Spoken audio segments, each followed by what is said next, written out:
সমগ্র বরাক উপত্যকা সহ বিভিন্ন এলাকার গুরুত্বপূর্ণ খবরের মধ্যে স্বাগতম। আজ হলো ২৬ মার্চ, ১১ চৈত্র, বৃহস্পতিবার। আজকের প্রথম খবরটি হলো রাজ্যে আগামী বিধানসভাকে কেন্দ্র করে শুরু হয়েছে রাজনৈতিক মহলে টান টান উত্তেজনা। আসন্ন রাজ্যের বিধানসভার রাজনৈতিক মহল গরম। সাবধান থাকবেন, সামাজিক মাধ্যমে কিছু পোস্ট করার আগে খুবই ভালোভাবে যাচাই করে পোস্ট করবেন। সামাজিক মাধ্যমে যে কোনো কিছু পোস্ট করার আগে ভালোভাবে যাচাই করবেন, তাহার পর পোস্টটি করবেন। সামাজিক কুমন্তব্য বা কোনো বিভ্রান্তিমূলক পোস্ট থাকলে খুবই সাবধান থাকবেন, এ বিষয়ে খুবই সচেতন থাকবেন। আপনার এই বিভ্রান্তিমূলক পোস্টের কারণে বা সামাজিক কুমন্তব্যের কারণে শান্তি শৃঙ্খলা সমাজে অশান্তির সৃষ্টি করতে পারে। এর মাধ্যমে আপনি আইনীয় আশ্রয় নিতে পারেন।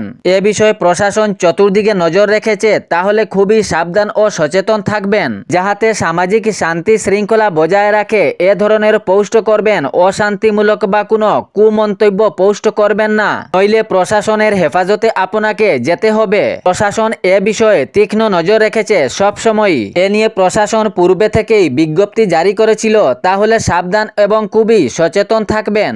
এর পরবর্তী খবরটি হলো মনোনয়ন পত্র নিয়ে বিভ্রান্তি ছিল, কিন্তু প্রশাসনের পক্ষ থেকে স্পষ্ট বার্তা এসেছে।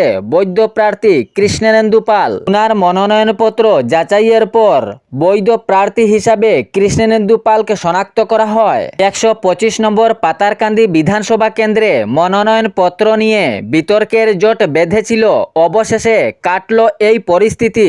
বীরভূম জেলা প্রশাসনের পক্ষ থেকে পরিষ্কারভাবে জানানো হয়েছে কৃষ্ণেন্দু পাল একজন বৈধ মনোনীত প্রার্থী এবং উনার মনোনয়নপত্র কর্তন হয়নি। পাতারকান্দি বিধানসভা কেন্দ্রের কৃষ্ণেন্দু পালের মনোনয়ন বাতিল নিয়ে সামাজিক মাধ্যমে দ্রুত ছড়িয়ে পড়ে। অবশেষে এই খবরকে ভুল এবং বিভ্রান্তিমূলক বলে উল্লেখ করেন জেলা নির্বাচন আধিকারিক।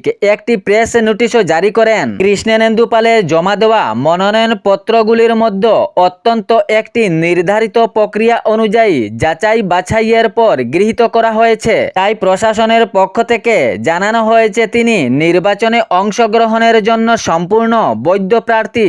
এর পরবর্তী খবরটি হলো ভারতে অনুপ্রবেশের চেষ্টায় আবারও ৫ জন গ্রেফতার বাংলাদেশি নাগরিক। কাছাড় জেলার কাঠিগড়া বিধানসভার ভারত বাংলাদেশ সীমান্তবর্তী কাদিরখাল এলাকায় কাঁটাতারের বেড়া কেটে ভারতে অনুপ্রবেশের চেষ্টা ৫ জন গ্রেফতার হয়েছেন। প্রথমে এই ৫ জনকে দেখে স্থানীয় লোকজনের সন্দেহ জাগে, তাহার পর জিজ্ঞাসাবাদ চালান। জিজ্ঞাসাবাদের মধ্যে অনেক সন্দেহ ও বিভ্রান্তিমূলক কথা বেরিয়ে আসে। তারপর স্থানীয় লোকজন পুলিশ প্রশাসনকে খবর দেন। গুমরা পুলিশ প্রশাসন এই খবর পেয়ে ঘটনাস্থলে তড়িঘড়ি করে উপস্থিত হন এবং এই ৫ জনকে গ্রেফতার করেন। তথ্য অনুযায়ী জানা গিয়েছে গত ৬ মাসের মধ্যে ২ শতাধিক রোহিঙ্গা এবং বাংলাদেশি নাগরিক আটক হয়েছেন, কিন্তু পরে তাহাদেরকে আবার বাংলাদেশে পাঠানো হয়েছে বলে প্রশাসনের সূত্রে জানা গিয়েছে।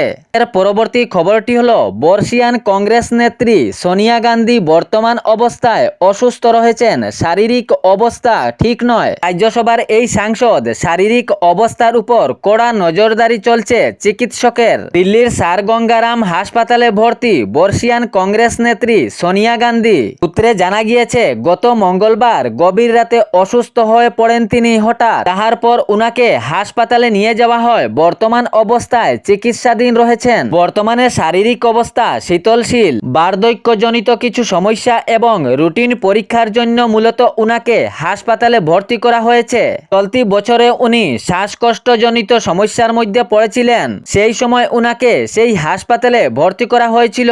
এর পরবর্তী খবরটি হলো এক চাঞ্চল্যকর ঘটনা। ৩ বছরের শিশুকন্যার কঙ্কাল উদ্ধার। বিবরণে জানা যায় ৩ বছরের এক শিশুকন্যা নিখোঁজ হয়েছিল প্রায় ১ মাস আগে।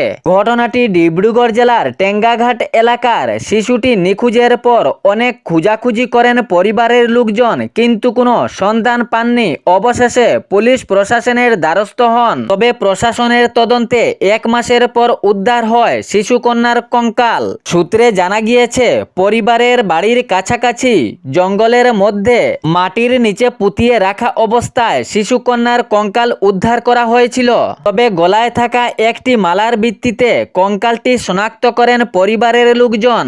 এ ঘটনাকে ঘিরে অনুমান চলছে দুষ্কৃতীরা শিশুটিকে হত্যা করে দেহ মাটির নিচে পুঁতিয়ে রেখেছিল। তবে এ জঘন্য এবং হৃদয় বিদারক ঘটনার সঙ্গে জড়িত কে রয়েছে তা নিয়ে শনাক্ত করার জন্য পুলিশ প্রশাসনের তদন্ত অব্যাহত জারি চলছে। এ ভয়ঙ্কর ঘটনাটি শিউরে কেঁপে উঠেছে এলাকা জুড়ে। 3 বছরের শিশুকন্যার কঙ্কাল উদ্ধার প্রায় 1 মাস পরে এ জঘন্য ঘটনায় রাজ্য জুড়ে চর্চিত হয়েছে এবং অমানবিক কাজের জন্য ধিক্কার জানাচ্ছেন জনগণ। নিষ্পাপ 3 বছরের শিশুকন্যার কঙ্কাল নিয়ে পুলিশ প্রশাসন তদন্ত চালাচ্ছেন। এর পরবর্তী খবরটি হলো আসন্ন রাজ্যের বিধানসভাকে কেন্দ্র করে আগামী 9 এপ্রিল সরকারি ছুটির সঙ্গে সঙ্গে শ্রীভূমি জেলার আগামী 9 এপ্রিল সরকারি ছুটিরও ঘোষণা করা হয়েছে, যাহাতে ভোটদানের সুবিধা হয় এ নিয়ে এনআই অ্যাক্টে সরকারি ছুটি ঘোষণা করা হয়েছে। ভোটারদের ভোটদানের সুবিধার ক্ষেত্রে এনআই অ্যাক্টে সরকারি ছুটি ঘোষণা করা হয়েছে। এদিন সরকারি ও বেসরকারি কার্যালয়, গ্রাম পঞ্চায়েত প্রতিষ্ঠান, পৌর প্রতিষ্ঠান, শিক্ষা প্রতিষ্ঠান, ব্যবসা ও বাণিজ্যিক প্রতিষ্ঠান সহ ব্যাংক, চা বাগান ও কলকারখানা ইত্যাদি বন্ধ থাকবে। ভোটারদের ভোটদানের সুবিধার ক্ষেত্রে এনআই অ্যাক্টে সরকারি ছুটি ঘোষণা করা হয়েছে। সঙ্গে বিভিন্ন প্রতিষ্ঠানও বন্ধ রাখার ঘোষণা করা হয়েছে। এর পরবর্তী খবরটি হলো একদিনে ইউক্রেনে 950 ড্রোন ছেড়ে রাশিয়ায় নিহত 8 জন। 950 ড্রোন ব্যবহার করে হামলা চালিয়েছে রাশিয়া। মার্কিন সংবাদ মাধ্যম CNN-এ এই তথ্য জানিয়েছে। জানা গিয়েছে এই ড্রোন হামলায় লিবি শহরে সবচেয়ে বেশি ক্ষয়ক্ষতি হয়েছে। তবে এর আগে রাশিয়া প্রায় আনুমানিক 400 ড্রোন ও 34টি ক্ষেপণাস্ত্র ছেড়েছিল ইউক্রেনে। এই ড্রোন ও ক্ষেপণাস্ত্র হামলায় ইউক্রেনের 11টি অঞ্চলে চাঞ্চল্য সৃষ্টি হয়েছিল। অনেক লোক আহত হয়েছেন বলেও খবর পাওয়া গিয়েছে। বিদ্যুৎ সরবরাহ ও যোগাযোগ ব্যবস্থা বিপর্যস্ত হয়ে পড়েছিল। জানা গিয়েছে এত ব্যাপক হামলায় ইউক্রেনের প্রতিরক্ষা শক্তি ও নাগরিক নিরাপত্তাকে এক নতুন ব্যাপক পরিস্থিতির মধ্যে ফেলেছিল। এই ভয়ঙ্কর হামলার পর স্থানীয় লোকজন ও প্রশাসনকারীর দল সহ উদ্ধারকারী দল তৎক্ষণাৎ ক্ষতিগ্রস্ত এলাকায় উপস্থিত হন এবং উদ্ধার কাজ চালান। আহতদের চিকিৎসার জন্য নিয়ে যাওয়া হয়। ক্ষতিগ্রস্ত এলাকায় লোকজনকে ত্রাণ সেবারও ব্যবস্থা করা হয় সঙ্গে নাগরিকদের সতর্ক থাকার জন্য নির্দেশ দেওয়া হয়। এই ভয়ঙ্কর হামলার পর স্থানীয় লোকজন ও প্রশাসনকারীর দল সহ উদ্ধারকারী দল তৎক্ষণাৎ ক্ষতিগ্রস্ত এলাকায় উপস্থিত হন এবং উদ্ধার কাজ চালান এবং সঙ্গে নাগরিকদের সতর্ক থাকার জন্য নির্দেশ দেওয়া হয়। এ ছিল বরাক উপত্যকা সহ বিভিন্ন এলাকার গুরুত্বপূর্ণ খবর। এরকম নিত্য নতুন খবর পাওয়ার জন্য চ্যানেলটি সাবস্ক্রাইব করে রাখবেন এবং ভিডিওটি লাইক করে শেয়ার করতে ভুলবেন না, যাতে সঠিক সংবাদগুলো অন্যজনের কাছে পৌঁছায়। ধন্যবাদ।